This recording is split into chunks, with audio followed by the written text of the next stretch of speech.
130 साल पहले silent night पहली बार दिखी थी और तब से अब तक ये दुनिया तबाह हो चुकी है और यहाँ सिर्फ लड़ाई होती है, सिर्फ लोगों की मौत होती है और ज़िंदगी ऐसी हो गई है कि हम नर्क में रह रहे हैं और अब लोगों ने अपना विश्वास भी ख़त्म कर लिया है। फिर एक दिन जब ये सब ख़त्म होने का नाम नहीं ले रहा था, तब इस दुनिया के सारे मार्शल आर्टिस्ट मास्टर्स एक साथ आ गए और उन लोगों ने सेंट्रल हेवनली अलायंस बनाई और इस अलायंस ने ये तय किया कि ये लोग साइलेंट नाइट को इस दुनिया से दूर रखेंगे और उन लोगों ने एक मार्शल आर्टिस्ट को चुना जिनका नाम था बुक जिन हूँ। इस नाम थोड़े गलत बोल दूँ मैं तो देख लेना, थोड़ा सा समझ लेना, क्योंकि नाम थोड़े अटपटे से है इसके अंदर। और वो पहले लीडर बने नॉर्थन हेवनली सेक्ट के। इस सेक्ट के फॉर्मेशन के बाद सेंट्रल सेक्ट ने इसको सपोर्ट करने का कहा और उन लोगों ने काउंटर मार्शल आर्ट्स टेक्निक्स और स्पिरिचुअल एलेक्सर भी दिए और अलाउ किया नॉर्थन सेक्ट को अपने आप को पावरफुल बनाने के लिए और इस साइलेंट नाइट को पुश बैक करने के लिए। समय बीतता गया और सेकेंड जनरेशन लीडर बने नमून सेन और थर्ड जनरेशन लीडर बने यो क्वान यून और नॉर्थन सेक्ट को सब लोगों का रिस्पेक्ट मिला और इस वजह से हज़ारों की संख्या में मार्शल आर्टिस्ट यहाँ इस जगह आए। तो गाइस ये तो इसकी बैक स्टोरी और कुछ चीज़ें बताई गई है। अब सीन शिफ्ट होता है, हम देखते दो बड़ी आर्मीज को एक दूसरे के सामने। वो इंसान जो जाना जाता है the great wall of north के नाम से, नॉर्थन हेवनली सेक्ट का fourth generation leader the northern wall Jin Kwan हो।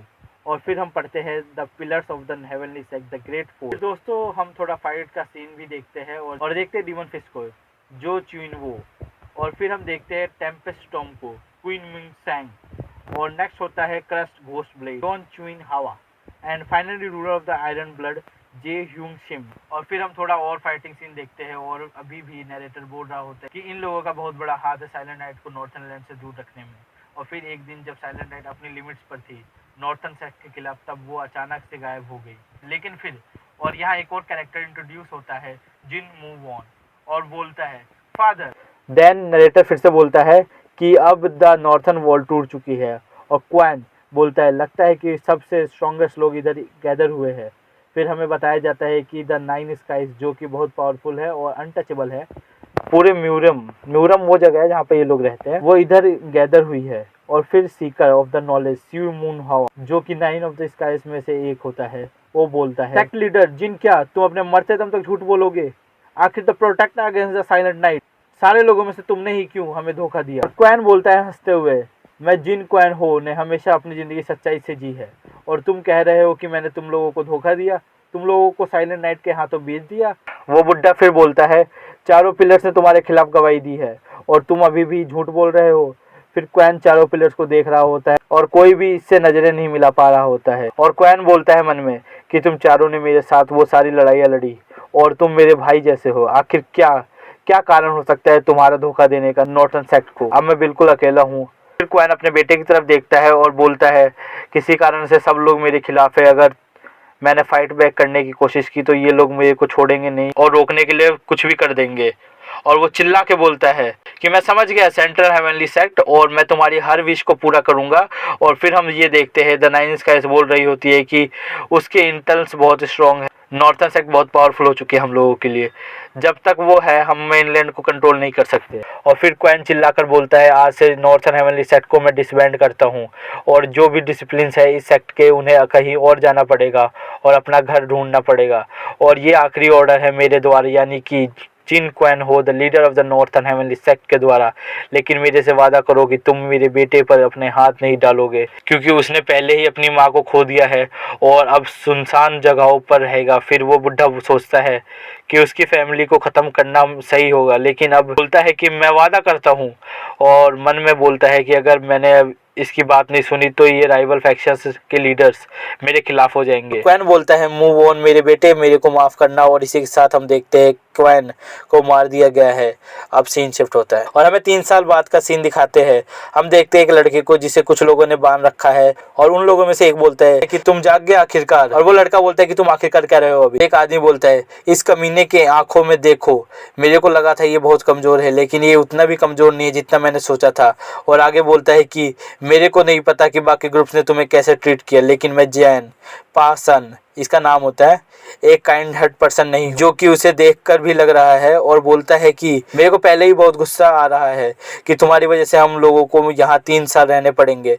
तो बताओ तुमने वेपन्स और हिडन टेक्निक्स कहाँ छुपाई है, या फिर हम तुम्हें मार कर मेनलैंड चले जाए। और फिर वो लड़का हंसता है और जैंग बोलता है, ये हंस रहा है, ए बच्चे तुम्हें सिचुएशन का पता नहीं, हम तुम्हें फेंक सकते हैं और वुल्फ तुम्हें कच्चा खा जाएंगे, ये हमारे काम को आसान बना देगा और हम जल्दी मेनलैंड्स में चले जाएंगे। और वो लड़का हंसते हुए बोलता है कि तुम्हें सही में लगता है तुम ये कर सकते हो। और जैंग का ग्रुप टेंशन में आ जाता है और वो लड़का बोलता है, द 9 स्काइज, क्या तुम भूल गए कि उन लोगों ने क्या प्रॉमिस किया है मेरे फादर से। तो ये लड़का क्वेन का बेटा है जिन, और वो आदमी बोलता है, the 9 skies central alliance. Second chapter start होता है और किसी की आवाज़ आती है कि साइलेंट नाइट पूरी तरह से गायब हो गई है और दुनिया को ऐसा लग रहा है कि वो हमेशा के लिए ख़त्म हो गई है। लेकिन जैसे कि northern heavenly sect frontline defence थी साइलेंट नाइट के खिलाफ और वो डिसबैंड हो गई है। अब central heavenly alliance silent night को एक जस्टिफिकेशन की तरह यूज़ करके हम जैसे मर्सनरीज को भेज रही है एरिया पर नज़र रखने के लिए। लेकिन ये भी एक एक्सक्यूज़ है, हमारा असली मकसद तो एक इंसान के ऊपर निगरानी रखना है, उसे नॉर्थन हेवनली सेक्ट के मार्शल आर्ट सीखने से रोकना है और उसके रिवेंज के प्लान को रोकना है। हमारा ट्रू मोटिव है एक गार्ड बनकर रहना, क्योंकि जिस इंसान पर हम नज़र रख रहे हैं वो कोई और नहीं, वो डिसेंडेंट है द नॉर्थन हेवनली सेक्ट का और लास्ट लिविंग ब्लड है फॉर्मर लीडर का, जिन मू वॉन। पुराने ग्रुप्स ने बताया है कि पुराने सेक्ट लीडर ने बस इस बच्चे को बुक्स पढ़ना अलाउ किया था और कुछ नहीं, तो उससे कोई नॉलेज नहीं है मार्शल आर्ट्स की। कुछ भी जो मार्शल आर्ट्स की तरह था वो सब सेंट्रल हेवनली अलायंस और द 4 पिलर्स ने ले लिया। और जब हिडन चीज़ों की सर्च हुई तो उनमें से किसी को कुछ नहीं मिला और अचानक ये लड़का भी अपने सेंसों में आ गया इतने दिनों के बाद। क्योंकि उसने ऐसा बोला कि उसे कोई स्किल सीखनी पड़ेगी पैसे कमाने के लिए, ब्लैक स्मिथ की स्किल सीखनी चालू कर दी। ये थोड़ा मुश्किल है मानना कि द नॉर्थन हेवनली सेक्ट के लीडर का बेटा ब्लैक स्मिथिंग की स्किल सीखना चाहता है पैसे कमाने के लिए, लेकिन उससे ज़्यादा मुश्किल ये मानना है कि यहाँ कोई हिडन स्कोर नहीं मिला। लेकिन अगर ये सच है तो हमारे पास कोई रीज़न नहीं है अपने 3 साल बर्बाद करने के लिए यहाँ पर। और दोस्तों ये सब वो मर्सनरीज का लीडर सोच रहा होता है इतने देर से। और फिर सीन शिफ्ट होता है, देखते हैं जिनमू को जो बोलता है कि लगता है यही नए गार्ड्स है, एक बार फिर से चीज़ें ख़राब होने वाली है शायद। और फिर हम देखते हैं एक बिल्डिंग जिसका नाम है होम ऑफ 1000 स्पिरिट। फिर हमें बताया जाता है कि इस जगह पर 10,000 मार्शल आर्ट्स स्कूल्स थी। आगे हम देखते हैं कि जिनमू एक सपना देख रहा होता है, अपने फादर का ऑर्डर कर उठ जाता है और हमें फिर पता चलता है कि 20 ली के अंदर कोई भी लाइफ नहीं है अगर हमारा जिनमू बाहर भी चला जाता है नॉर्थन सेक्ट से।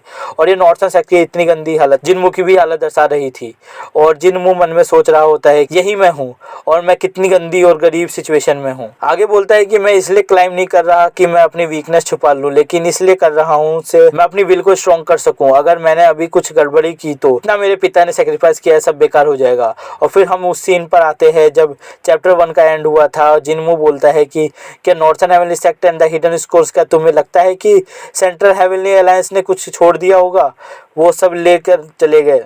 अगर तुम मेरे को मारकर मेनलैंड जाने वाले हो तो मेरे को मार दो। और तुम्हें क्या लगता है कि फिर वो तुम्हें छोड़ देंगे? उन्हें तुरंत पता चल जाएगा एक मर्डर और एक सुसाइड के बीच का डिफरेंस। तुम्हें क्या लगता है प्रीवियस गार्ड्स फूल थे और उन लोगों को ये आइडिया नहीं आया? लेकिन उन लोगों ने वेट किया 3 साल बीतने का और कैप्टन चिल्लाता है, तुमने हमसे ऐसी बात कैसे करी? और तलवार निकाल रहा होता है, तभी वाइस कैप्टन उसे रोक लेता है कि हमें इसे जाने देना चाहिए, ये लड़का सच बोल रहा है और हमने पहले ही चेक कर लिया है यहाँ आर्टिफैक्ट या स्क्रोल्स नहीं है। और कैप्टन बोलता है कि जाने दो इस बच्चे को। और जिनमू बोलता है कि मेरी बात सुनो, तुम यहाँ इंट्रोड्यूस हो तो मेरे साथ अच्छे से बिहेव करना, तुमने ऐसा किया तो आज जो हुआ मैं उसे भूल जाऊंगा और तुम्हें जाने दूंगा। और वो कैप्टन बोलता है, बच्चे मैं तुझे अभी के लिए जाने दे रहा हूँ, लेकिन अगर तूने कुछ किया सेंट्रल अलायंस को पता चला तो वो मुझे मारने का परमिशन भी देंगे तेरे को और मैं तब तेरे को नहीं छोड़ूंगा, ये मेरी बात याद रखना। फिर वो लोग चले जाते हैं और वाइस कैप्टन बोलता है कि हमें माफ कर। फिर जिनमू सोचता है कि क्या ये वो रॉयल डिसिप्लिन है नॉर्थन हेवनली सेक्ट। फिर आगे बोलता है, घंटा अगर कोई रॉयल डिसिप्लिन होते तो मेरे को बचा लेते, वैसे भी किसे पड़ी है इस रूइन सेक्ट की, किसी को फर्क नहीं पड़ता मैं मरूं या जीऊं, नहीं वो चाहते हैं कि मैं मर जाऊं। माना कि यहाँ से सब चले गए, लेकिन एक अल्टीमेट स्क्रोल है जो कि नॉर्थन हेवनली सेक्ट के पास है और उसके बारे में किसी को नहीं पता, और वो स्क्रोल खुद नॉर्थन हेवनली सेक्ट है। चैप्टर के स्टार्ट में हमें वही सीन दिखाया जाता है जहाँ जिनमू हमें बता रहा था कि एक अल्टीमेट स्क्रोल खुद नॉर्थन हेवनली सेक्ट है। आगे हमें पता चलता है कि जब सन ईस्ट से डूबने लगता है तब नॉर्थन हेवनली सेक्ट एक शैडो कास्ट करता है ग्राउंड पर। इन वॉल्स को कहते हैं द वॉल ऑफ 10,000 शैडोज, और इस वॉल के मिस्टीरियस पैटर्न एक राइटिंग में बदल जाती है जो कि एक फॉरगेटन लैंग्वेज में है जो कि लोअर मून किंगडम से है। ये वॉल पहले सेक्ट लीडर बुक जिनहू ने बनाई थी और इसमें उनकी सारी राइटिंग्स है, और ये चीज़ कंटिन्यू रही फोर्थ सेक्ट लीडर, और इसी कारणवश जिनमू के पिता ने उसे ये लैंग्वेज सिखाई, मार्शल आर्ट्स की ट्रेनिंग नहीं दी। और वो आगे बताता है कि ये राइटिंग दूसरे लोगों के लिए एंशंट है और ये सिर्फ मेरे लिए है क्योंकि मैं ही सिर्फ लोअर मून लैंग्वेज समझ सकता हूँ। और बस इसके कारण से जिनमू वहाँ बैठा रहता है और लोगों को लगता है कि ये अपना टाइम वेस्ट कर रहा है। और जिनमू भी बोलता है मुझे ऐसे ही रहना होगा और गार्ड्स को बिलीव कराना होगा कि मैं यहाँ बस अपना टाइम वेस्ट करता हूँ। और हमें बताया जाता है कि यहाँ पर कॉम्बाइंड राइटिंग से सारे नॉर्थन सेक्ट लीडर्स की, लेकिन जिनमू को ये अल्टीमेट टेक्निक सीखने में बहुत टाइम लगेगा।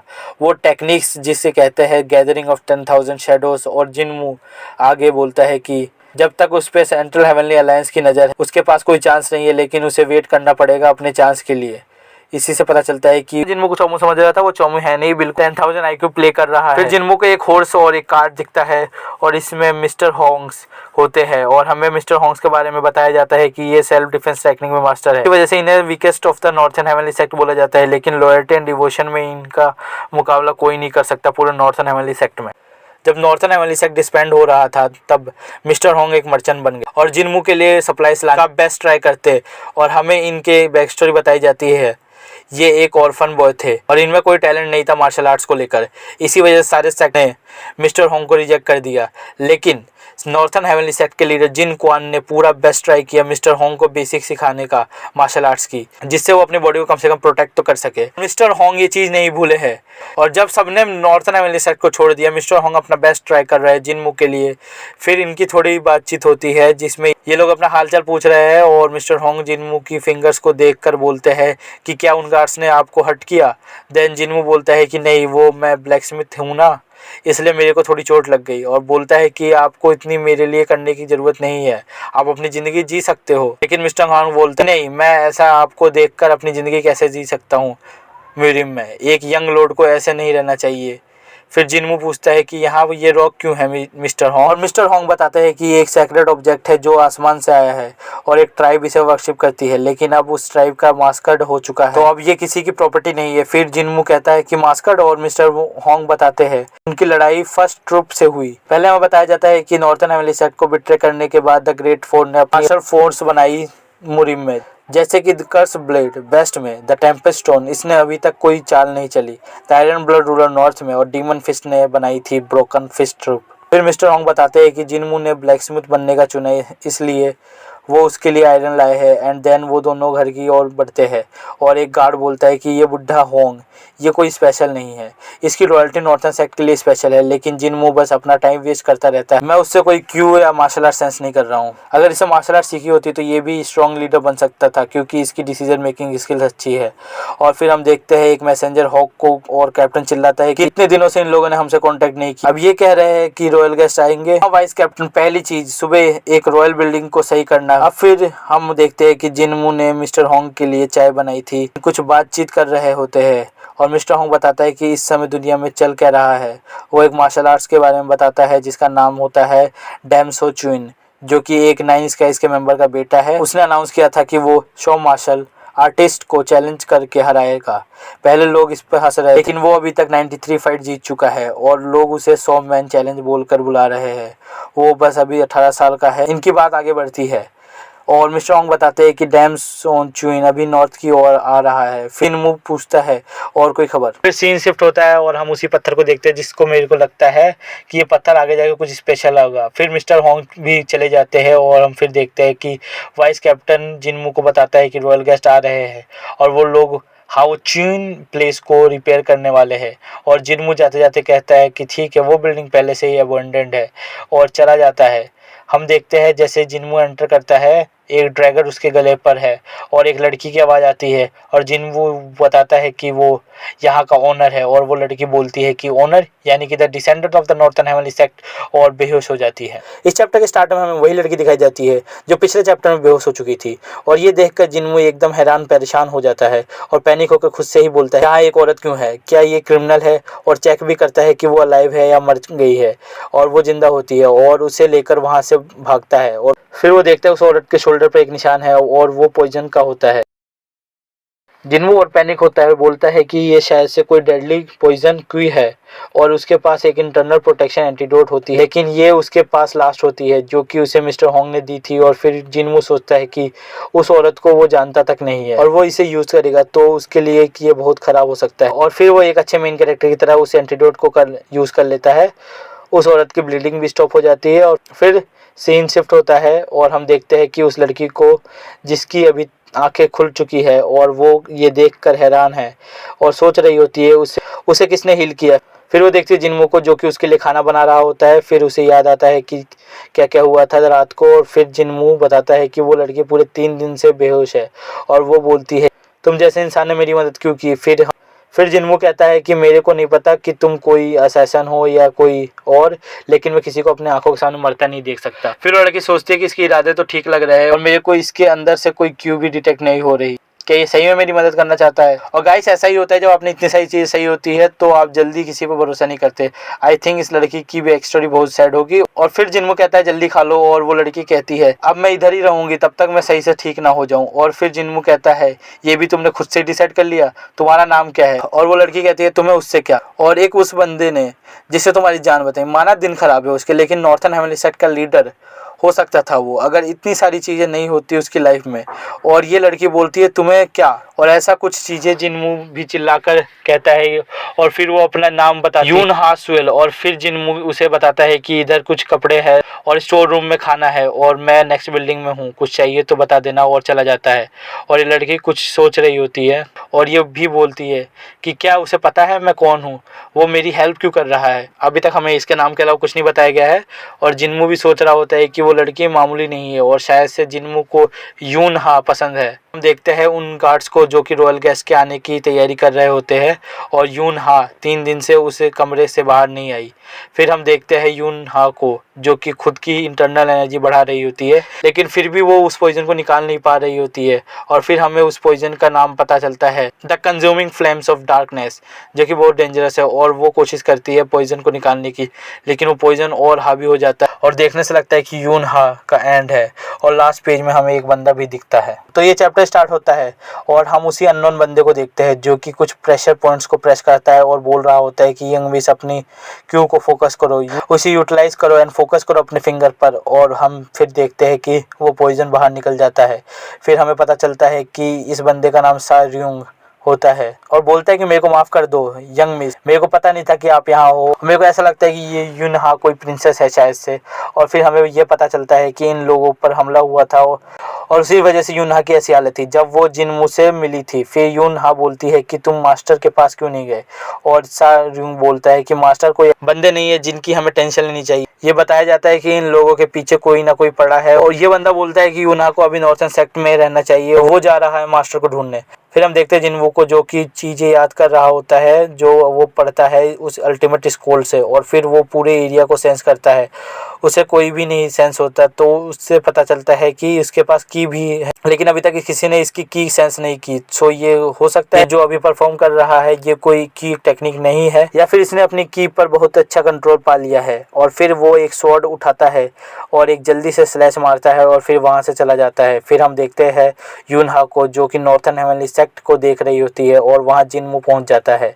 फिर हम देखते हैं इनकी कुछ बातें होती है, यूनहा जिनमू को थैंक यू बोलती है एंड वो दोनों मिलकर खाना खाते हैं। खाते समय यूनहा बोलती है कि तुम्हें मेरे से कोई सवाल क्यों नहीं पूछे, और जिनमू कहता है कि अगर मैंने ऐसा किया होता तो मैं अपना टाइम तुम्हारे साथ एंजॉय नहीं कर पा रहा होता। देन सीन शिफ्ट होता है और जिनमू वही बैठा है जहाँ से वो अल्टीमेट स्कूल पढ़ता है और बोलता है कि अब समय हो चुका है कि वो ब्लेड ऑफ एटर्नल डार्कनेस सीख ले, और हमें बताया जाता है कि ये टेक्निक बहुत खतरनाक है। फिर हम देखते हैं जिनमू प्रैक्टिस करता है चुप चुप के, यूनहा भी अपनी इंटरनल एनर्जी बढ़ा रही होती है और वो दोनों अब पूरे 3 महीने से एक साथ है। यूनहा सोचती है कि जिनमू एक नंबर का अनाड़ी बंदा है, और सोचे भी क्यों ना, वो 3 महीने साथ में और उसने अभी तक कुछ नहीं किया। खैर वो इसलिए ये सोच रही होती है क्योंकि उसे भी जिनमू के अंदर से कोई टैलेंट नहीं दिखा। और फिर वो दोनों साथ में खाते हैं और यून हा मन में बोलती है कि अच्छा ये है द नॉर्थन हेवनली सेक्ट। और चैप्टर के स्टार्ट में हमें उन कैरेक्टर्स से इंट्रोड्यूस कराया जाता है जिनको हमने चैप्टर 5 के लास्ट में देखा था। तो पहले हम देखते हैं शिम वुन ली को और शिम शो आह को, जो कि 4 डेड हेवंस से होते हैं। नेक्स्ट हमें हे रुंग को दिखाया जाता है जो कि ग्रैंड डॉटर है उसी बुड्ढे की, जो कि वन ऑफ द 9 स्काइज भी है, सीकर ऑफ द नॉलेज शिव मू हवा। फिर नेक्स्ट हमें general of the 4 dead heavens से इंट्रोड्यूस कराया जाता है, जो कि कह रहा होता है क्या यहाँ कोई नहीं है। तभी उन्हें उन मैसनीज के कैप्टन को दिखाया जाता है कि इन सबको ग्रीट करता है, कहता है कि रॉयल गेस्ट के रहने की फुल तैयारी है और ये सब उसने खुद से किया है। एंड देन हमें दिखाया जाता है कि इन रॉयल गेस्ट के ग्रुप से एक बंदा है जो कि ओल्ड फ्रेंड वाइस कैप्टन का, और वाइस कैप्टन उसे फुल इग्नोर मार रहा होता है। फिर हम देखते हैं कि हे रुंग और शिम वुन आपस में बात कर रहे होते हैं कि कैसे नॉर्थन हेवनली सेक्ट की ऐसी हालत हो गई है। फिर शिम वुन बोलता है कि दुनिया ऐसी ही चलती है, जब आप अपनी स्ट्रेंथ लूज कर देते हो तो आप मर जाते हो, जैसे एक हंटिंग डॉग का कोई काम नहीं होता हंट खत्म होने के बाद। और सीन शिफ्ट होता है और हम देखते हैं जिनमू और यूनहा को, जो कि आपस में बात कर रहे होते हैं खाने को लेकर। तभी जिनमू और यूनहा का सामना होता है रॉयल गेस्ट के ग्रुप। हे रिंग बोलती है कि ये जरूर डिसेंडेंट है नॉर्थन सेक्ट का मास्टर जिन, और बाकी दोनों सोचते हैं कि रूमर सही है कि ये जिंदा है। यूना सोचती है कि हाँ इतने लोग आ रहे थे और मैंने किसी को सेंस नहीं किया, मेरे को अपने गार्ड्स डाउन नहीं करने चाहिए। फिर शिम वुन उन लोगों को इंट्रोड्यूस कराता है और जिनमू भी खुद को इंट्रोड्यूस कराता है और यूनहा का खुद का कजन बताता है। फिर शिम बोलता है कि तुम जानते हो हम कौन है। जिनमू बोलता है कि हाँ मैं जानता हूँ क्योंकि तुम्हारा नाम भी पूरे म्यूरू में फेमस है। देन शिनवू बोलता है कि क्या मेरा नाम ऐसी जगह भी आ गया है, और बोलता है कि हाँ बाद में बात करते हैं। और वहाँ मर्सनरीज का कैप्टन सोचता है कि बिना हमारी इजाज़त के ये यहाँ किसी को कैसे ले आया, इसे तो बाद में बताता हूँ। और यूना सोचती है कि बिना पलक झपकाए इसने ये झूठ बोला, ये भी कभी कभी दिमाग चलाता है, लेकिन एक सेकंड मेरे को लगा ये यहाँ का ओनर है, तो वो आदमी ओनर की तरह क्यों बिहेव कर रहा था। सीन शिफ्ट होता है और शिमवू और जनरल कुछ बातें कर रहे होते हैं। मेरे को लगता है कि ये शिमवून कुछ प्लान कर रहा है नॉर्थन हेवनली सेक्ट को लेकर, क्योंकि वो बोल रहा होता है कि नॉर्थन हेवनली सेक्ट फाउंडेशन बनेगा और भी चीज़ें वो बोलता है। एंड देन सीन शिफ्ट होता है और हम देखते हैं कि जिनमू को, जो कि आयरन पीट रहा है, पीछे से शिमवू आता है और जिनमू की थोड़ी बेइज्जती करता है और एक स्वॉर्ड उठाता है। देन जिनमू के गले के पास रख के बोलता है कि नॉर्थन हेवनली सेक्ट का डिसेंडेंट कोई मार्शल आर्ट्स नहीं सीख रहा और ब्लैक स्मिथिंग कर रहा है, अगर तुम्हें ऐसे ही जीना है तो मैं तुम्हें मार देता हूँ। और जिनमू सोचता है कि मैं अभी इसकी बराबरी नहीं कर सकता, और अगर मैंने कोशिश भी की तो मेरी मेहनत तो पानी फिर जाएगा। और वो स्वॉर्ड उसकी ओर चलाता है एकदम किलिंग इंटेंट के साथ, और फिर हम देखते हैं कि एक मुट्ठी बनी और शिम वुन हैरान है। तो इस चैप्टर के स्टार्ट में जिनमू सोचता है कि वो ऐसे डिटेक्ट नहीं कर पा रहा था, तो अगर वो इससे लड़ता भी है तो हार जाएगा, प्लस मार्शल आर्ट यूज करने के लिए इसे मार दिया जाएगा। तो वो उस चीज़ के ऊपर बैठ करता है जिसमें उसके बचने के चांस ज़्यादा हो, एंड फाइट नहीं करता, और वो स्वॉर्ड जिनमू के कंधे में जा घुसती है। और शिनवू सोचता है कि वो क्यों क्या थी जो मैंने अभी फील की। हे रिंग आ जाती है और शिमवू को रोक लेती है। शिमवू सोच रहा होता है कि इससे ये डॉज नहीं किया गया, तो वो क्या थी। और हे रिंग चिल्लाती है कि ये क्या किया तुमने। शिनवू सोचता है कि मेरे को इसको ऑब्जर्व करना चाहिए, और हे रिंग को बोलता है कि इसमें मेरी गलती नहीं है, इसने ये सिंपल अटैक डॉज नहीं किया, और चला जाता है। फिर हे रिंग जिनमू को फास्ट स्पीड रिकवरी पिल देती है और जिनमू को बहुत दर्द हो रहा होता है। फिर हे रिंग उसको उसके रूम तक छोड़ देती है और यूनहा जिनमू को बोलती है कि अगर तुम वीक हो तब भी तुम्हें फाइट करनी चाहिए, और अगर तुम नहीं कर सकते तो कम से कम भाग जाया करो। फिर जिनमू यूनहा को थैंक यू बोलता है। फिर यूनहा बोलती है कि वो जल्दी ही जाने वाली है, और हमें पास का सीन दिखाया जाता है जहाँ यूनहा उसी बंदे से बात कर रही है जो कि इनके मास्टर को ढूंढने गया था। वो बोलता है कि मास्टर मिल गए हैं और अब हमें अपना नेक्स्ट मूव चलना है। देन सीन शिफ्ट होता है और हमें एक बंदा दिखता है जो कि नॉर्थन सेक्ट की ओर आ रहा होता है। तभी उसके पीछे से कुछ बंदे आ जाते हैं और बोलते हैं कि ये उस वुमेन को सपोर्ट देने आया है, लेकिन इस बंदे को पता नहीं कि ये लोग किस वुमेन की बात कर रहे हैं। फिर लोगों की लड़ाई होती है और ये जो न्यू बंदा हमें दिखाया गया है वो बहुत स्ट्रॉन्ग है, वो अकेले ही इन लोगों की तोड़ देता है। और ऐसा नहीं है कि सामने वाले ताकत पर नहीं है, इस बंदे ने खुद से कहा कि ये लोग मामूली लोग नहीं है। खैर फिर ये बंदा नॉर्थन हेवनली सेक्ट की ओर चल पड़ता है और हमें इसकी आइडेंटिटी बताई गई है। फिर सीन शिफ्ट होता है और हे ड्यूक और जिनवू की कन्वर्सेशन दिखाई जाती है। और अभी तक मेरे को लगता है कि ये हे ड्यूक लड़की अपने उस हरामे बुढ़े दादा से अच्छी है और जिनवू के साथ अच्छे से व्यवहार कर रही है, और ये चीज़ें वो जिनवू को भी बोलती है। और फिर हमें एक बॉडीगार्ड दिखाते हैं मून फैमिली का। फिर हमें एक कन्वर्सेशन दिखाई जाती है शिन वुन और हे रिंग की ओर, और मैं अपने शब्द वापस लेता हूँ इस लड़की के बारे में। ये भी हरामी ही है अपने दादा की तरह। ये और शिनवून कुछ तो खिचड़ी पका रहे हैं, लेकिन वो अब हमें इस चैप्टर में पता नहीं चलता। तो इस चैप्टर के स्टार्ट में हमें उस बंदे का इंट्रोडक्शन दिया जाता है जो कि पिछले चैप्टर के एंड में दिखा था। वो the demon of the primordial chaos होता है, जिसका नाम है ताई मू कैंग। फिर ये बंदा बोलता है कि ये लोग तो डिसअपॉइंटेड है, और फिर एक बंदा आता है इसके पास और ताई मू कहता है कि हिडन घोस्ट ट्रूप्स का क्या हुआ। और सामने वाला बंदा बोलता है कि जब से उन लोगों ने टारगेट लोकेट किया था तब से उन लोगों से कोई कांटेक्ट नहीं हो पा रहा है, वो पूरी तरह से ख़त्म हो चुके हैं। और ताई मू कहता है कि एलाइड ट्रूप्स ख़त्म हो गई। फिर वो बंदा इसके कान में कुछ बोलता है और हमें बताया नहीं जाता कि उसने क्या बोला। और ताई मू खुश होकर बोलता है कि इसने ये काम किया वो एक बच्चा है और उसका हाइड आउट यहीं है इस लड़की के पास। और फिर बोलता है तैयार हो जाओ बैंड ऑफ डार्क वुल्फ शिकार करने के लिए। और शायद से ये वही बंदा है जिसने यूनहा लोगों पर अटैक किया है था।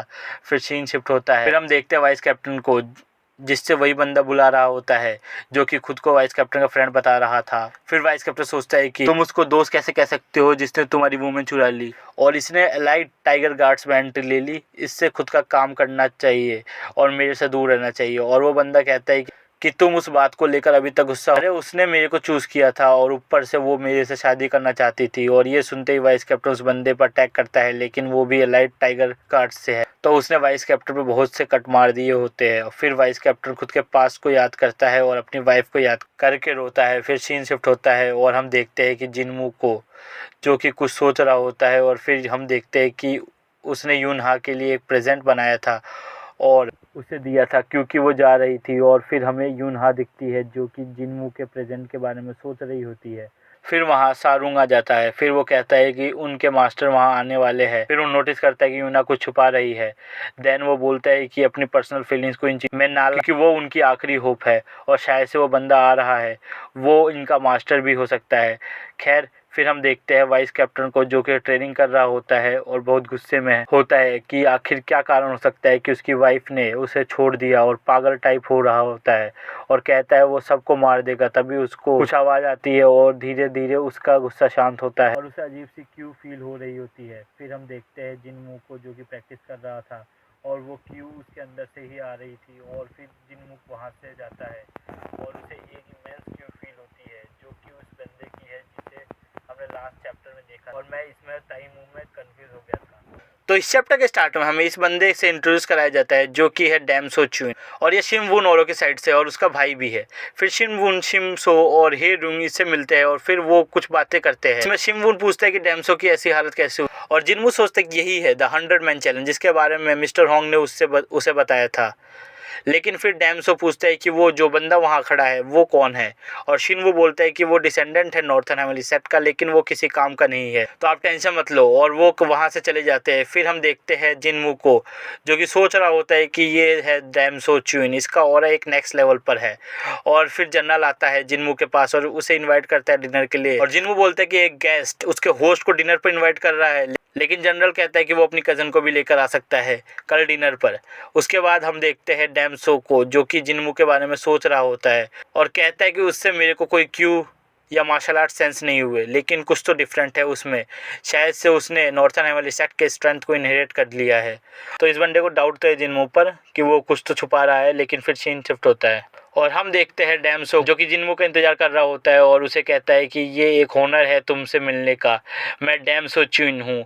जिनमू भी बोलता है कि तुमसे मिलकर बहुत अच्छा लगा, मैं जिनमू वॉन हूँ, और मन में सोचता है कि आखिर यहाँ क्या कर रहा है। डैमसो बहुत रिस्पेक्टफुली कहता है कि मेरे को यहाँ आने देने के लिए बहुत बहुत शुक्रिया मास्टर जिन, मैं यहाँ बहुत दिनों से आना चाहता था। और जिनमू ये देखकर कुछ समझ नहीं पा रहा होता है और कहता है कि यहाँ कुछ नहीं है, सब रूंड हो चुका है।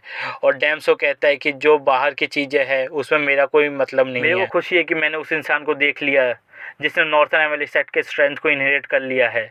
और फिर सीन शिफ्ट होता है और हम यूनहा जिनमू के पीछे पीछे चल रही होती है और जिनमू कहता है कि मेरे को कुछ नहीं होगा, मैं खुद का ख्याल रख सकता हूँ। और वो कहती है कि मेरे को भरोसा नहीं है, और ऊपर से यहाँ कुछ डिलीशियस चीज़ों की स्मेल आ रही है, ये सब तुम अकेले खाओगे। और फिर ये लोग उस डिनर हॉल में पहुँच जाते हैं जहाँ इनका इंतजार डैमसो, शिमवू, शिम्स और हे रुंग कर रही होती है। डैमसो कहता है कि ये जिनमू की कज़न है, लेकिन मेरे को ये सच नहीं लग रहा, ये कोई नॉर्मल क्यों नहीं है, क्या ये जिनमू की बॉडीगार्ड है? खैर ये जो भी है, ये कोई नॉर्मल इंसान नहीं है। और फिर वो जिनमू का स्वागत करता है और बोलता है हमारा इनविटेशन एक्सेप्ट करने के लिए थैंक यू मास्टर जिन।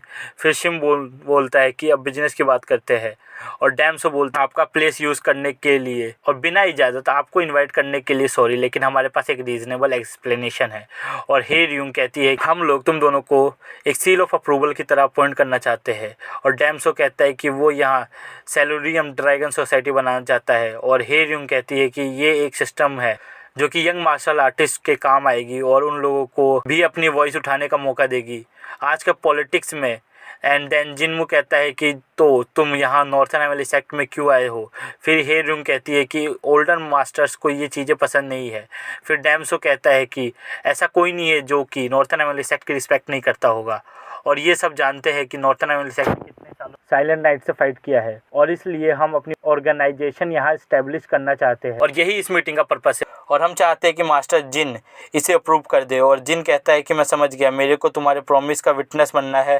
फिर सीन शिफ्ट होता है और हम देखते हैं दो बंदों को जो कि वॉच ड्यूटी पर है और बात कर रहे होते हैं, तभी उनके पीछे कोई आ जाता है और फिर सीन शिफ्ट होता है। और वाइस कैप्टन कहता है कि कुछ तो अजीब बात है और पूछता है कि नॉर्थ वेस्ट एंट्रेंस पर कौन है, और उसके साथ वाला बंदा उसे बता देता है और वो जल्दी से भागते हुए वहाँ जाता है और देखते हैं वहाँ उन लोगों की बॉडी है बस। फिर सीन शिफ्ट होता है और हम वापस से जिनमू औरों की तरफ आते हैं और यूनहा और जिनमू कुछ बातें कर रहे होते हैं और डैमसो वहाँ आके बोलता है कि मास्टर जिन मेरे साथ एक सेकंड के लिए आइए, मेरे को कुछ बात करनी है आपसे। जिनमू वहाँ से चला जाता है और यूनहा हे रुंग से बोलती है कि तुम लोग ऐसा क्यों कर रहे हो, तुम्हारे बिना भी उसकी लाइफ एक हेल जैसी है। लेकिन शिम्बू बोलती है कि तुम उसकी हॉस्पिटैलिटी का सिर्फ एडवांटेज ही ले रही हो, तो तुम अपनी जगह मत भूलो। और तभी यूनहा को एक क्यू सेंस होती है और डैमसो भी कह रहा होता है कि मास्टर जिन आप भी हमारे साथ शामिल हो जाओ, और फिर अचानक से उसे भी एक क्यू सेंस होती है और ये क्यू होती है ताइमू की। इस चैप्टर के स्टार्ट में हम देखते हैं ताइमू को, जिसने नॉर्थन एमएलए सेक्ट पर अटैक कर दिया है और उसने अकेले बहुत बंदों को मार दिया होता है। फिर वो आसमान की ओर देखता है एंड वहाँ से उसको कोई आता हुआ दिखता है और उस बंदे ने ताइमू पर अटैक कर दिया होता है।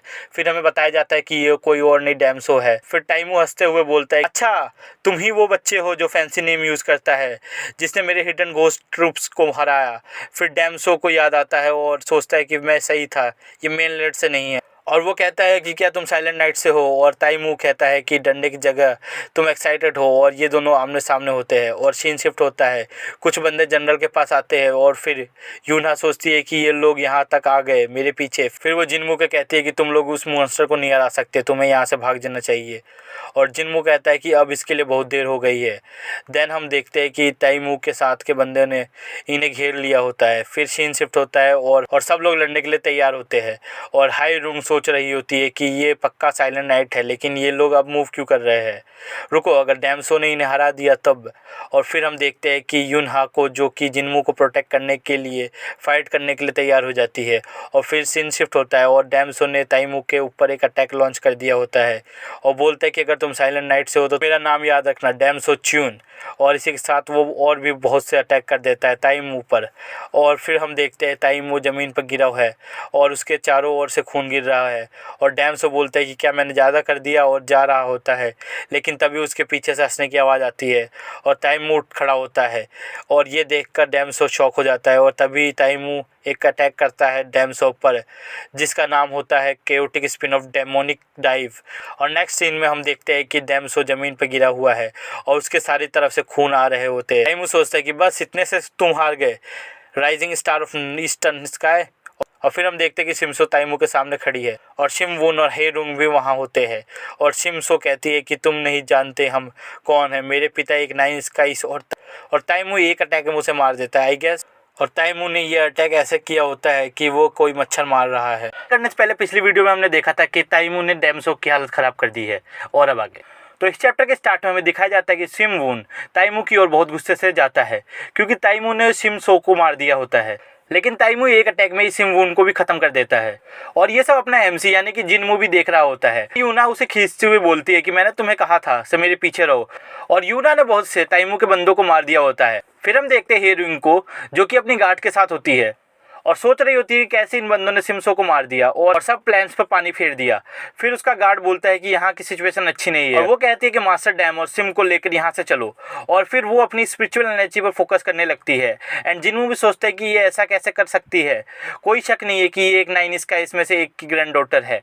और फिर वो टाइमू को एक इल्यूजन में डाल देती है और डैम्स और सिम उनके साथ चली जाती है। फिर हमें दिखाया जाता है जिनवू जो कि सोच रहा होता है कि इन सबको पता था कि इन लोगों ने इनको अबेंडन कर दिया है, लेकिन ये फिर भी लड़े उन्हें बचाने के लिए। और ये सब वो जनरल की बॉडी को देखकर बोल रहा होता है। देन टाइमू उस इल्यूजन से बाहर निकल आता है और देखता है कि सब वहां से भाग चुके हैं। तो बोलता है कि अब मैं अपने उस काम पर फोकस कर सकता हूँ जिस काम के लिए मैं यहाँ आया था। और वो अपनी यूनहा की बात कर रहा होता है। फिर हमें दिखाया जाता है कि ये दोनों आमने सामने होते हैं। टाइमू यूनहा पर अटैक करता है और कहता है कि तुम्हारी ऐसी हालत का कारण वो औरत है, तो उससे ब्लेम करो। और एक ब्लास्ट करता है और सीन शिफ्ट होता है और हम देखते हैं कि जैसे जिनवू की आंख खुलती है, उसके सामने एक फिगर होता है जिसके बाल सफ़ेद है और वो कहता है कि the witch of the white knight. फिर हमें बताया जाता है कि साइलेंट नाइट के अंदर बहुत से पोस्ट है। द सुप्रीम अथॉरिटी वाले बंदे को रूलर ऑफ द नाइट कहते हैं और उसके 4 डीमंस लॉर्ड है। Wild wind of darkness, black god of spear, berserker of destruction और the witch of the white knight. फिर हमें बताया जाता है कि यूनहा डिसेंडेंट है the witch of the white knight की। और फिर टाइमू कहता है कि तुम आज भाग नहीं रही हो, तुम्हें भी पता है तुम मेरे को नहीं हरा सकती। और यूना कहती है कि मैं इसे रोकती हूँ, तुम यहाँ से भाग जाओ जिनवू। और जिनवू पहले ही भाग गया होता है। सीन शिफ्ट होता है और टाइमू ने यूनहा को गले से पकड़ रखा था। देन वो कहता है कि तुम उस बच्चे के लिए मरने वाली हो जिसे तुम्हें बिना सोचे अबेंडन कर दिया। और यूना को वो पल याद आ रहे होते हैं जहाँ वो जिनवू के साथ होती है और मन में कहती है गुड बाय जिनवू। और तभी एक अटैक टाइमू की ओर आता है और उसके हाथ पे लगता है और तभी वहाँ से हमारा एमसी आता है एक स्वॉर्ड के साथ। यूना को कहता है सॉरी मेरे को इतना टाइम लग गया। फिर टाइमू कहता है कि तुम कौन हो और जिनवू कहता है कि the northern heavenly sect 5th generation leader Jinwoo Won. इस चैप्टर के स्टार्ट में दिखाया जाता है कि यूना शौक है कि जिनवू उसे बचाने आया है और कहती है कि क्या तुम यहाँ से अपनी ब्लेड लेने गए थे। और टाइमू भी सोच रहा होता है कि मेरी बॉडी अनकिलेबल है लेकिन मेरी ये वुंड्स हील क्यों नहीं हो रहे। और जिनवू सोच रहा होता है कि मैं इसे कितनी देर तक यूज कर सकता हूँ, रुको क्या मैं इसे यूज भी कर सकता हूँ। और मेरे को क्या पता था कि मेरी पहली लड़ाई इस जैसे डीमन से होगी। और तभी टाइमू कहता है कि तुम खतरनाक हो और मैं तुम्हें खत्म कर दूंगा। और एक अटैक करता है लेकिन जिनवू उस अटैक से खुद को बचा लेता है। और ये देखकर टाइमू सोचने लगता है कि ये इसने कैसे डॉज किया। वो और भी बहुत सारे अटैक करता है जिनवू पर, लेकिन जिनवू डटे डटे सारे अटैक डॉज कर लेता है। और ये देखकर टाइमू में बहुत गुस्सा हो जाता है।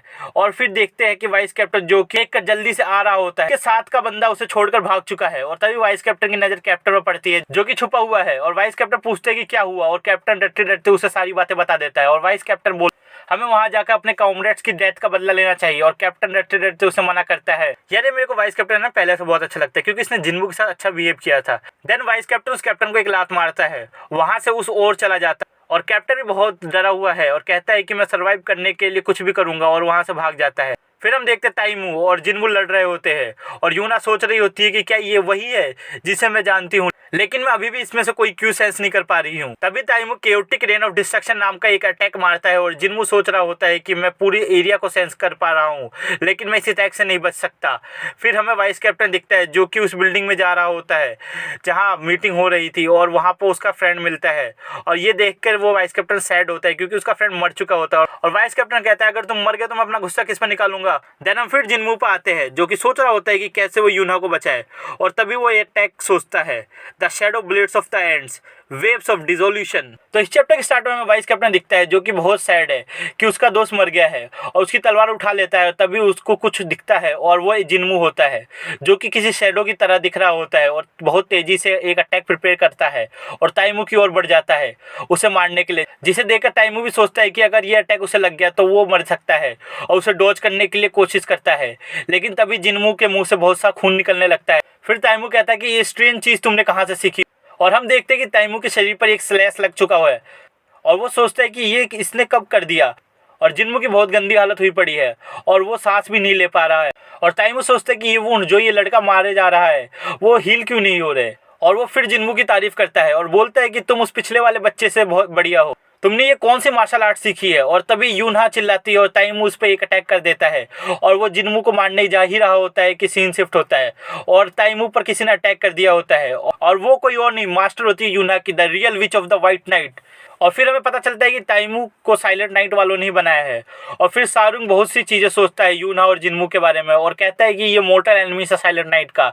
और फिर उसके हाथ में एक नाइफ दिखता है। तो इस चैप्टर के स्टार्ट में शाहरुख जिन्मू को मारने जा ही रहा होता है, लेकिन यूना उससे रोक देती है और कहती है कि इसमें मेरी गलती है, इसने तो मेरे को काइंडनेस से रखा जबकि मैं बिना परमिशन के यहाँ आ गई। शाहरुख कहता है कि ये हमारी फ्यूचर के लिए खतरा है और यूना उसे पकड़ कर बोलती है कि ये वही है जिसने मेरी लाइफ बचाई है। और शाहरुख रुक जाता है और यूना को एक गोल्डी पिल ऑफ रिकवरी दे देता है और यूना अभी तक जिन्मू को ही देख रही होती है। फिर हम देखते हैं कि ताइमू जो कि सोच रहा होता है कि उसकी बॉडी अभी भी हील नहीं कर पा रही उस स्ट्रेंज क्यू की हिट होने के बाद।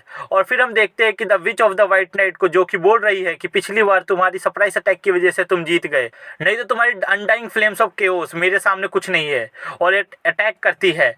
फिर ताइमू कहता है कि मेरा क्रिएशन ही तुम जैसे लोगों को हंट करने के लिए हुआ है, क्योंकि मैं द ग्रेट डीमन क्योस हूँ। और वो भी एक अटैक प्रिपेयर करता है जिसे जिन्मू भी देख रहा होता है।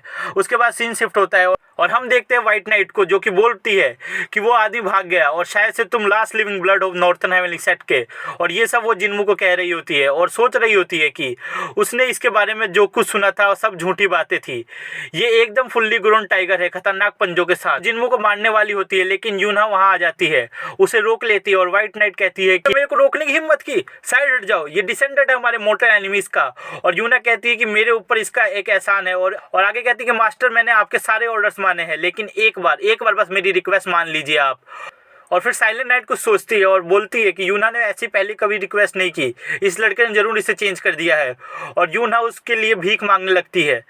ये सब जिन्मू भी देख रहा होता है। और फिर व्हाइट नाइट को एक पास्ट का सीन याद आता है और वो कहती है ठीक है, लेकिन तुम्हें अल्टीमेट टेक्निक सीखनी पड़ेगी, क्या ये तुम समझ गई यूना?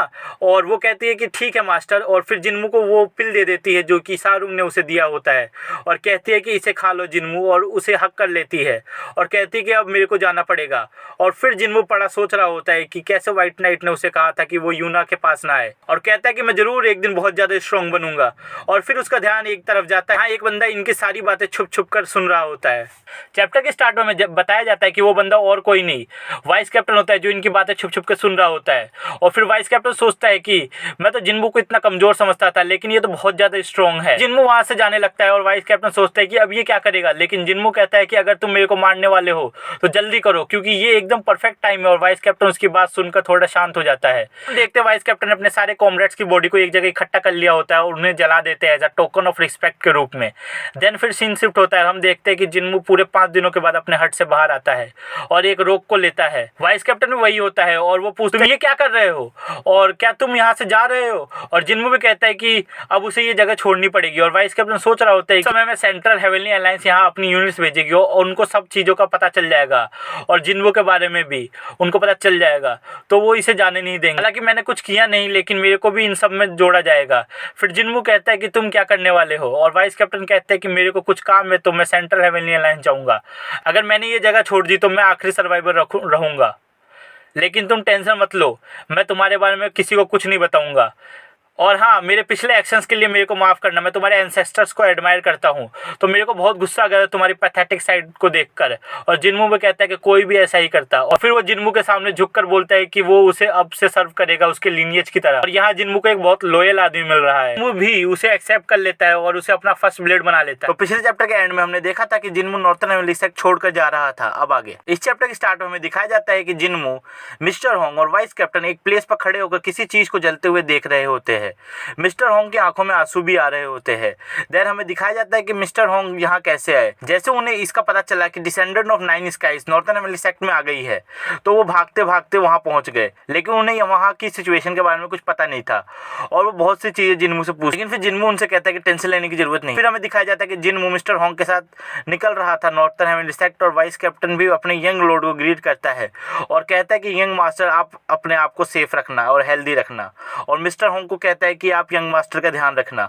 देन जिन्मू भी वाइस कैप्टन को सेफ रहने के लिए बोलता है और फिर वो लोग वहां से निकल जाते हैं।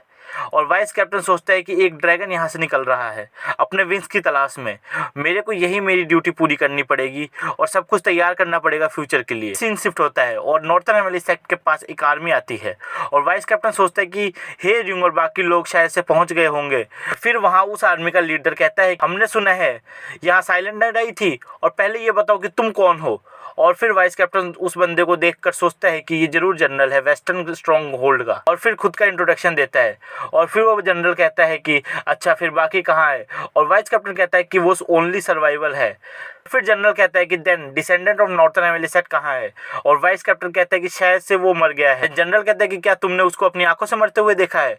फिर वाइस कैप्टन कहता है कि लास्ट टाइम मैंने उसे एक जलते हुए घर में देखा था, लेकिन मैं कंफर्म नहीं कर पाया कि वो भाग गया या मर गया। देन जनरल वाइस कैप्टन को अरेस्ट करने का ऑर्डर देता है और अपने लोगों से सर्च करने को कहता है। वाइस कैप्टन भी अपने फ्यूचर के बारे में सोच रहा होता है और फिर सीन शिफ्ट होता है और हम देखते हैं मिस्टर होंग और जिनवू को।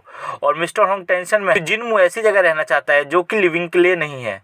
और फिर जिनवू कहता है कि हाँ, क्योंकि अब मैं ट्रेनिंग करूँगा और कुछ नहीं, और लोगों के लिए मैं मर चुका हूँ, तो अगर मैं यहाँ रहूँगा तो लोगों को मेरी सच्चाई के बारे में पता नहीं चलेगा। और मिस्टर होंग कहते हैं कि वो हर 4 महीने में जिनवू के लिए खाना और सप्लाईज लाएगा, और जिनवू उनको थैंक्स बोलता है और कहता है कि अब मेरी जर्नी स्टार्ट होने वाली है। और गाइस, लास्ट के कुछ पेजेस में हमें एक बहुत अमीर ग्रुप के बारे में बताया जाता है और उनकी एक यंग तो क्या, उनके फॉर्मल लीडर को भी दिखाया जाता है, और इस ग्रुप का नाम होता है व्हाइट ड्रैगन मर्चेंट ट्रूप। तो इस चैप्टर के स्टार्ट में दिखाया जाता है व्हाइट ड्रैगन मर्चेंट ट्रूप्स को, जहाँ पर कोई मीटिंग चल रही है और बहुत सारे लोग बैठे हुए हैं। यहाँ पर हमको 2-3 कैरेक्टर से इंट्रोड्यूस कराया जाता है।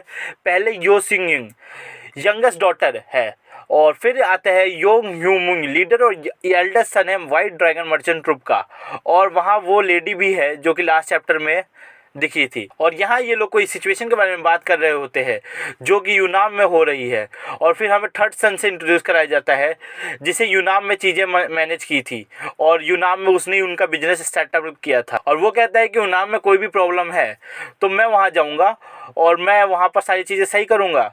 और वो ये बातें अपनी मदर को कहता है, लेकिन एल्डर ब्रदर मना करता है और बोलता है कि अगर यूनाम में कोई चीज़ की प्रॉब्लम है तो उससे हमें बहुत ज़्यादा लॉस हो सकता है, तो हमें किसी ट्रेन बंदे को यूनाम में भेजना चाहिए। लेकिन थर्ड सन कहता है कि यूनाम को मैंने स्टैब्लिश किया है, तो अगर कोई भी प्रॉब्लम वहाँ आ गई तो मेरे को वहाँ पर जाना चाहिए। एल्डर ब्रदर भी मन में सोचता है कि मेरे को पता है कि तुम सबसे क्वालिफाइड हो वहाँ जाने के लिए, लेकिन मेरे को नहीं पता वहाँ पर कितनी डेंजर सिचुएशन है, तो मैं अपने ब्लड को वहाँ पर कैसे भेज सकता हूँ रिस्क में। फिर उनकी मदर थर्ड सन से कहती है कि क्या तुम्हें सच में वहाँ जाना है, और थर्ड सन कहता है कि आपको भी पता है मैं मोस्ट क्वालिफाइड हूँ वहाँ जाने के लिए। और वो ये भी कहता है कि वो डिप्टी जनरल को साथ लेकर जाएगा, तो उनकी और उनके ग्रुप के होते हुए उन्हें कोई टेंशन लेने की ज़रूरत नहीं है।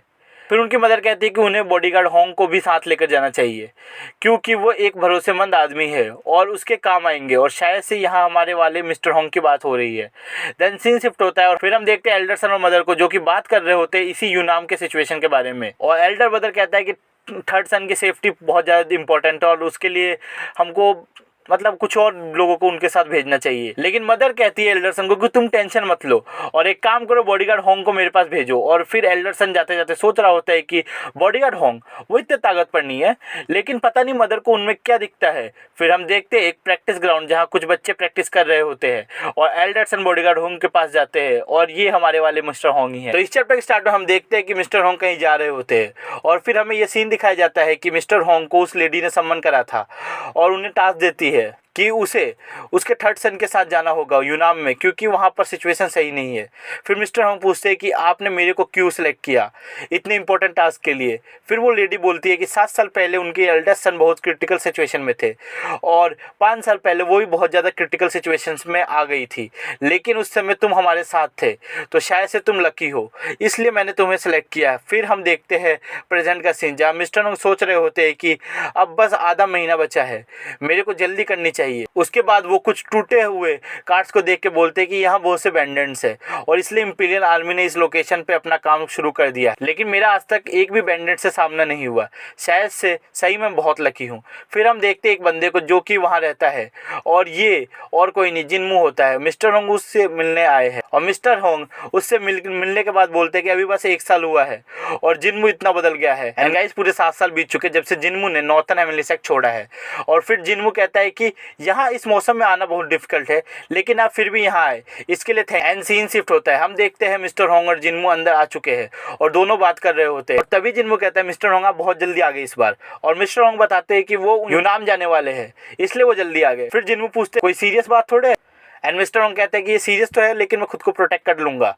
एंड वो एक शॉट देखकर बोलते हैं कि ये क्या है। फिर जिनमू कहता है कि ये उसने उसी सेक्रेट रॉक से बनाया है जो कि उन्होंने उन्हें दिया था, और ये बताता है कि उसे बहुत मुश्किल हुई ये करने में, खैर ये बताओ कि वर्ल्ड में क्या चल रहा है। एंड मिस्टर होंग उसे बताते हैं कि 7 साल पहले उस एक्सीडेंट के बाद 4 पिलर सेंटर्स ऑफ अट्रैक्शन बन गए हैं। उसके बाद से साइलेंट नाइट नहीं दिखी। एंड देन मिस्टर होंग वहाँ से चले जाते हैं। फिर हम देखते हैं कि जिन मू यूनहा के बारे में सोचता है और बहुत टाइम बीत जाता है, लेकिन मिस्टर होंग वापस नहीं आते। तो जिन मू को उनकी टेंशन होने लगती है और वो अपनी स्वॉर्ड निकाल लेता है और उसके आसपास एक पर्पल कलर का ऑरा होता है और वो एक स्लैश में एक चट्टान को तोड़ देता है और कहता है कि मुझे खुद जाना पड़ेगा मिस्टर होंग को ढूंढने के लिए। इस चैप्टर के स्टार्टर हम देखते हैं नैंजो डिस्ट्रिक्ट और वहाँ एक होटल में एक बंदा आता है जिसे देख के होटल वाला उसे गरीब समझता है, लेकिन उस बंदे के पास अच्छे खासे पैसे होते हैं और वो नार्जो डिस्ट्रिक्ट में एक रूम लेता है। और ये बंदा और कोई नहीं जिन्मू होता है। फिर जिन्मू सोचता है कि वो तो सब रास्ते भूल गया है, लेकिन फिर भी वो नार्जो डिस्ट्रिक्ट पहुँच चुका है। वो बताता है कि उसे यहाँ तक आने में 10 दिन लग गए और उसे मिस्टर होंग को ढूंढना है, लेकिन उसे बस इतना पता है कि वो व्हाइट ड्रैगन मर्चेंट ट्रुप में एक बॉडीगार्ड का काम करते हैं और उसे इस दुनिया के बारे में ज़्यादा कुछ पता भी नहीं है। और फिर सीन शिफ्ट होता है और जिन्मू एक घर के सामने खड़ा होता है और वहाँ एक गार्ड उससे पूछता है कि इधर क्या देख रहे हो। और फिर जिन्मू कहता है कि वो जिन है और वो ग्वाक मुक जुन को ढूंढ रहा है और ये बंदा मिस्टर होंग का स्टूडेंट है। और गार्ड पूछता है कि तुम उसे कैसे जानते हो, लेकिन जिन कहता है कि वो उसे डायरेक्टली नहीं जानता, ये बंदा उसके अंकल के क्लोज है। और वो गार्ड पूछता है कि कौन तुम्हारे अंकल है, और जिन मिस्टर होंग का नाम लेता है और वो गार्ड बोलता है कि अच्छा तुम ब्रदर होंग के नेफ्यू हो। वो बहुत बताते हैं तुम्हारे बारे में और उदास होकर बोलता है कि शायद से तुम मिस्टर होंग के बारे में जानने आए हो, क्योंकि हमने भी उनको 6 महीने से नहीं देखा। और फिर वो जिन्मू को मुंग जुंग के पास ले जाने लगता है और फिर जिन्मू को बॉडीगार्ड के कैप्टन के पास ले जाता है और दोनों अपना इंट्रोडक्शन करते हैं। और कैप्टन कहता है कि मुंग जुंग आने वाला है, क्या तुम मिस्टर होंग के बारे में जानने आए हो। और जिन्मू कहता है कि हाँ, और कैप्टन उसे यूनाम के बारे में बताता है। और जिन्मू कहता है कि क्या उनके लिए कोई रेस्क्यू टीम नहीं भेजी गई। कैप्टन कहता है कि वो कुछ मर्सनरीज हायर कर रहे हैं और भी बहुत सारी चीज़ें बताता है और बोलता है कि ब्रोकन फिश ट्रुप एक्टिव है उस एरिया में। तब तक मुंजुंग आ जाता है और जिन्मू कहता है कि क्या वो भी सर्च पार्टी ज्वाइन कर सकता है यूनाम की। और कैप्टन कहता है कि मैं कोशिश करूंगा। और मुंजुंग कहता है कि मेरा नाम मुंजुंग है, आपको क्या चाहिए मेरे से। फिर हमें अंदर का सीन बताता है जहाँ वो लेडी और लोगों को हायर करती है सर्च पार्टी के लिए और फिर ये लोग यूनाम के लिए जाते और जिनमू इनके साथ जाता है। और हमें ये नहीं बताते कि जिनमू ने मुंजुंग से क्या बात की। और इनके साथ वो द वाइट मर्चेंट ग्रुप्स, मतलब जो भी है वाइट ड्रैगन मर्चेंट ग्रुप्स है ना, उनकी यंग लेडी भी जा रही है। इस चैप्टर के स्टार्ट में हम देखते हैं कि वो लोग थर्ड सर मिस्टर होंग को खोजने निकल चुके हैं एंड जिनमू शायद से सो रहा होता है और मुंजुन पूछता है कि भाई सो रहे हो क्या। मतलब इतना ही स्ट्रेट फॉरवर्ड नहीं था, लेकिन यही पूछ रहा था। फिर वो सोचता है कि ये उसका फर्स्ट एक्सपीरियंस है ऐसा एंड मिस्टर ह्यूंग ने उसे बहुत कुछ सिखाया है। एंड जिनमू पूछते हैं कि मिस्टर होंग ने तुम्हें कौन सी कल्टीवेशन टेक्निक सिखाई है।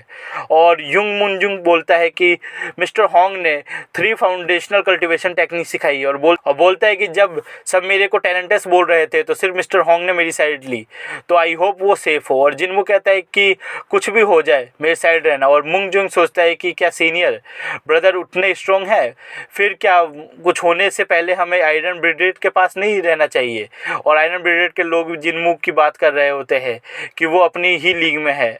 ऐसा लगता है कि उसके पास क्यों है भी और क्यों नहीं भी है। और जिनमू सोच रहा होता है कि उसे आगे कैसे जीना है। पहले उसे मिस्टर होंग और यूना को फाइंड करना है और फिर क्या उसे रिवेंज लेना चाहिए। उसके फादर चाहते होंगे कि वो सारी वरी से फ्री होकर जिए। फिर आवाज़ आती है कि वो लोग यूनाम रिवर क्रॉस करने वाले हैं 4 घंटे में, तब तक वो 2 ग्रुप्स में बंट कर रेस्ट करेंगे। फिर हम देखते हैं कि ये लोग खाना खाने बैठ जाते हैं और फिर बहुत सी बातें होती है, लेकिन आई डोंट थिंक ये कोई काम की बातें हैं। लेकिन इन्हीं बातों में जिनमुन और मुंजुंग कुक की बेटी किसे बात करते हैं। देन एक कमोशन होता है और एक बंदा कुक के मुंह पर खाना फेंक के मारता है और कहता है कि तुम्हारी माँ का प्रणाम करूं, ये कैसा खाना है, इसकी वजह से हमारे प्रोडोजी के दांत टूट गए। इसी चैप्टर में हमने देखा था कि जहाँ जिनमू खाना खाने जाता है वहाँ पर कमोशन हो जाता है। अब आगे तो इस चैप्टर के स्टार्ट में हमें दिखाया जाता है कि वो कुक उस बंदे को सीनियर ब्रदर बोल रहा होता है और कहता है कि तुम्हें भी पता है ब्रदर कि मैं गोंग डोंग मोनेस्ट्री से एफिलिएटेड नहीं हूँ और तुम ये सब इसलिए कर रहे हो क्योंकि तुम्हें अभी भी वो बात याद है। फिर हमें बताया जाता है कि इनकी पास्ट में हिस्ट्री रह चुकी है और उस कुक ने इस बंदे को एक बार हराया हुआ है एक मैच में। उस हार से इस बंदे की प्राइड हर्ट हो चुकी है और उस दिन से इस कुक ने कभी अब मार्शल आर्ट्स को ट्रेन नहीं किया। और वो कुक कहता है कि क्या तुम्हें ये सब करने के बाद भी ऐसा लगता है कि मुझे इस तरह ट्रीट करना चाहिए ब्रदर। और वो उस प्रोटेज से पूछता है कि क्या सही में मेरे खाने से तुम्हारा दांत टूटा है। और वो बोलता है कि क्या तुम्हें ऐसा लगता है कि मैं झूठ बोल रहा हूँ, क्या तुम्हें मेरे टूटे हुए दांत नहीं दिख रहे? और हमें एक सीन दिखाया जाता है, उसका दांत एक ट्रेनिंग सेशन में टूटा होता है और वो कुक बोलता है कि गोंगडोंग मोनेस्ट्री का फ्यूचर सही हाथों में नहीं है और यहाँ इनकी प्रोडेरी झूठ बोल रहा है। और वो सामने वाला बंदा ये सुनकर गुस्सा हो जाता है और कुक पर अटैक कर देता है और सीन शिफ्ट होता है और उस कुक के मुंह से खून निकल रहा होता है। देन वो लड़की उसे रोकने की कोशिश करती है लेकिन वो उस पर भी अटैक कर देता है और वहाँ के लोग ये सब देखकर चुप रहते हैं और आयरन ब्रिगेड भी उनके सामने नहीं बोलती क्योंकि गोंगडोंग मोनेस्ट्री एक ग्रेट फैमिली है। और फिर हम देखते हैं कि मुंगजुंग वहाँ आ जाता है और कहता है कि इन लोगों को माफ़ कर दो बस इस बार। और वो आदमी पहले तो हंसता है और मुंगजुंग पर अटैक कर देता है और सब लोग सोच रहे होते हैं कि ये कितना फुलिस बच्चा है। और फिर वहाँ जिन्मू पहुँच जाता है और उस बंदे की स्वॉर्ड को अपने बेयर्ड हैंड से पकड़ लेता है और ये देखकर वो सामने वाला बंदा भी शॉक हो जाता है और पूछता है कि तुम कौन हो? और जिन्मू कहता है कि इस लड़के का बड़ा भाई। और उस आदमी की स्वॉर्ड तोड़ देता है और उसके साथ के बंदे तैयार हो जाते हैं जिन्मू पर अटैक करने के लिए।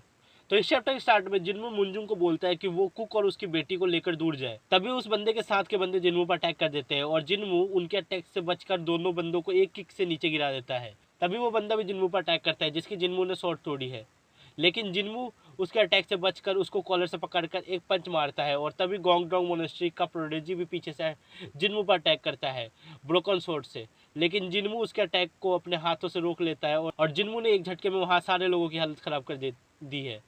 और आयरन ब्रिगेड वाले बंदे सोच रहे होते हैं कि ये क्या हो गया, अगर गोंगडोंग मोनेस्ट्री को पता चला कि हमारे होते हुए ये सारी चीज़ें यहाँ हो गई तो आयरन ब्रिगेड भी खतरे में आ सकती है। और वो गोंगडोंग यूनिवर्सिटी का बंदा जिन्मू को कहता है कि तुमने गोंगडोंग यूनिवर्सिटी को अपना एनिमी बना लिया है, अब हम लोग तुम्हें छोड़ेंगे नहीं। और जिन्मू कहता है कि I don't give a fuck bro.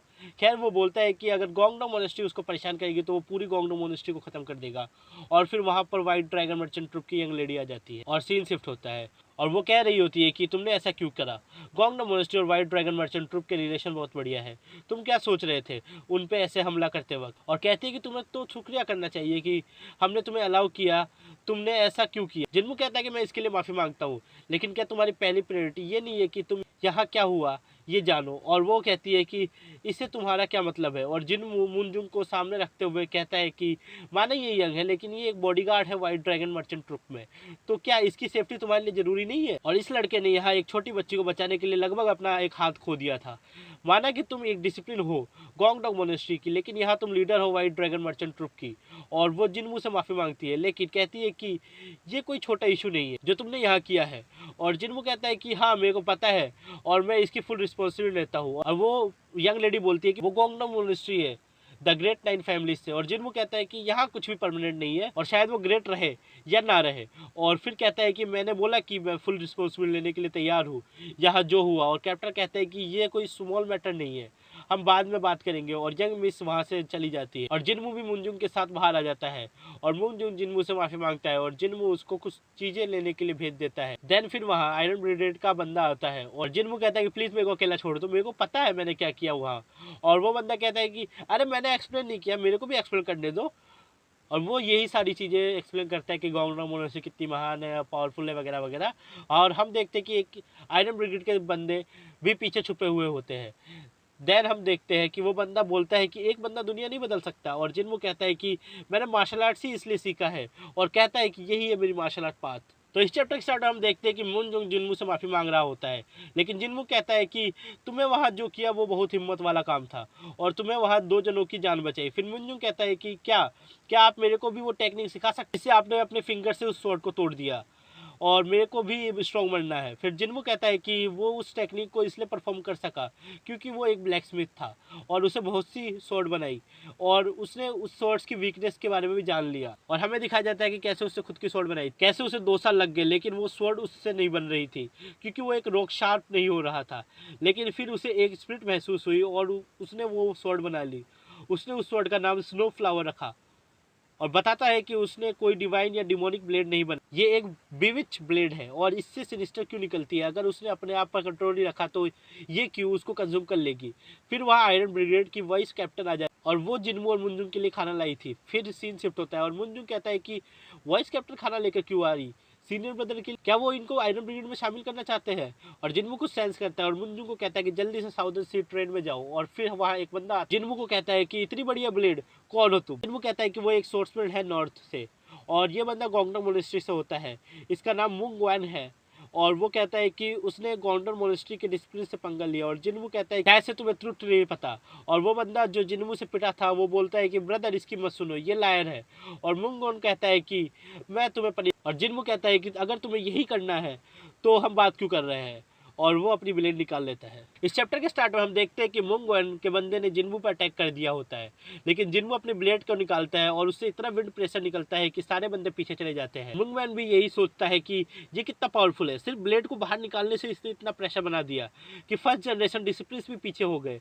और फिर वापिस से वो लोग जिनवू पर अटैक करते हैं, तभी एक बंदा उसके पीछे से अटैक करता है और जिनवू अपने फिंगर से उसकी ब्लेड तोड़ देता है और उसके ऊपर एक अटैक लैंड करता है। और फिर मुंग वैन सोचता है ये सिर्फ अपनी शेल्थ को यूज कर रहा है, ये चाहे तो इन सबको मार सकता है, लेकिन ये बस इनको नॉक कर रहा है, ये एक मार्शल मास्टर है।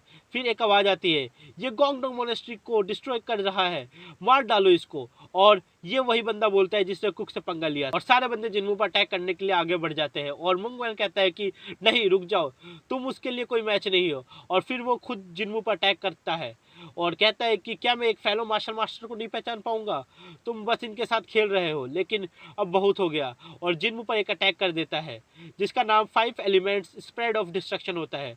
और जैसे ही वो अटैक पूरा करता है जिनवू उसके पीछे होता है और वो भी एक अटैक कर देता है लूनर स्काइस, और सीन शिफ्ट होता है। और फिर हम देखते हैं कि दूर से वो यंग लेडी और कैप्टन यस देख रहे होते हैं। हैरान है कि जिनवू कैसे गोंगडोंग मोनेस्ट्री के फर्स्ट जनरेशन डिसिप्लिन के साथ किसी खिलौने की तरह खेल रहा है।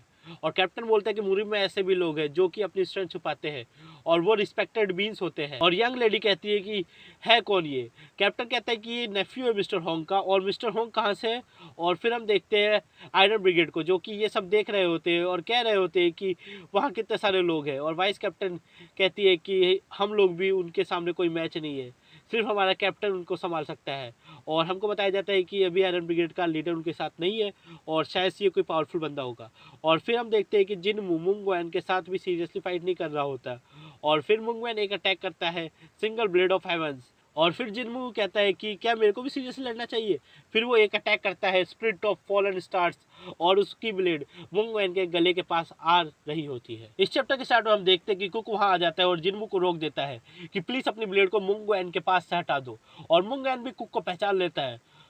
कुक मुंग वैन को सारी चीज़ें बताता है और मुंग वैन भी वहाँ की सारी सिचुएशन समझ जाता है और कहता है कि जब मैं आइसोलेटेड ट्रेनिंग में गया था तुम्हारी मैंड्रिल्स टूट गए और तुम्हें आउटकास्ट कर दिया गया, तुम लोगों को इससे शांति नहीं मिली तो तुम ऐसी हरकतें करने लगे। और फिर वो कुक से माफ़ी मांगता है और कहता है कि मेरे को तो कुछ और ही बताया गया था। और कहता है कि मेरे को भी ये चीज़ अजीब लगी थी, मैंने भी सोचा था जिस बंदे को मैंने अपना भाई कहा और वो हाईएस्ट पीक था गोंगडोंग मोनेस्ट्री की, उसने ऐसा क्यों किया। और आगे कहता है कि तुमने क्यों कुछ नहीं किया, तुम मेरे पास आ सकते थे। और कुक कहता है कि मैं इन चीज़ों से थक गया था और मेरे को अपनी लाइफ फैमिली के साथ जीनी थी, इसलिए मैंने कुछ नहीं किया, लेकिन ये लोग मेरे को तभी भी अकेला नहीं छोड़ रहे। और वो प्रोडेजी कहता है कि सीनियर ब्रदर मेरी कोई गलती नहीं है, ये सब मुहा का प्लान था और मैं कुछ नहीं कर पाया। और मुहा कहता है कि सीनियर ब्रदर मैंने ये सब तुम्हारे लिए किया, ये कुक बहुत स्ट्रॉन्ग था, मैंने ये सब तुम्हें सेक्ट लीडर बनाने के लिए किया। और मुंग वैन हंसते हंसते बोलता है कि गोंगडोंग मोनेस्ट्री अंदर से खत्म हो चुकी है, मेरे को पता है कि मेरे को सिर्फ मार्शल आर्ट से मतलब है, लेकिन तुमने ऐसा क्यों किया।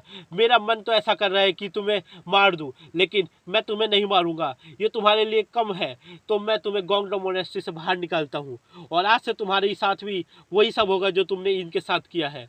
और वो फिर से कुक से माफ़ी मांगता है, लेकिन वो कहता है कि ओल्डर ब्रदर ये सब करने की ज़रूरत नहीं है।